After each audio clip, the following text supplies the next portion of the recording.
Hello, everyone. So, on my reflection of why it's important for a teacher to have that fundamental knowledge of media, technology, resolution, and compression, I think it's very important as a teacher to have that basis information just because maybe when you're uploading something and you don't know what maybe the pixels are, you don't know the space on your computer, you can go ahead and plan ahead of that if you know how much your computer is going to be able to hold as well as what you're going to be able to do with that computer. Maybe it's your work one, maybe it's your personal one, maybe you're transferring a file over from one part to another. It's really good to know what you're going to be able to work on and how much space you're going to have. And I think that's the biggest part I took from this was that part of it.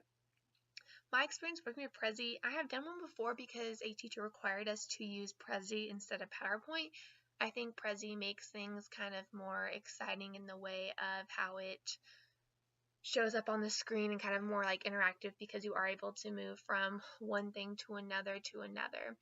I did mine over blogs and I liked how fun you were able to make it of like going from one to another and then back to that screen again and kind of just a different way to do kind of a looking with PowerPoint. I didn't like how my computer did it. I don't like how slow it was, but that was my only problem with doing that. And I like using PowerPoint. I think PowerPoint's a lot more formal, but for that more fun interactive one, I would definitely use Prezi. My experience Screencast-O-Matic, I never actually used that. I used Nimbus before when I had to do a recording of me talking about a PowerPoint that I did in high school, and so I never actually used that one, but I like how that one you're able to put it into a smaller screen and then work from that, and so on that smaller screen you're able to kind of move through it. My biggest worry with this, however, was I want to teach kindergarten, and I thought it was going to be a lot easier to do something based towards older kids because you're able to maybe show them.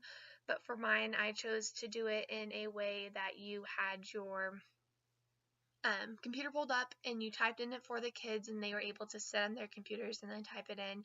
And then we just played games because I think that was a fun thing that kids in kindergarten are going to be able to do. They're not going to be able to search something for a paper. They're not going to be able to use different things that you would in high school, computer-wise. But they do play games on computers and those educational games. And so my video was more geared towards that.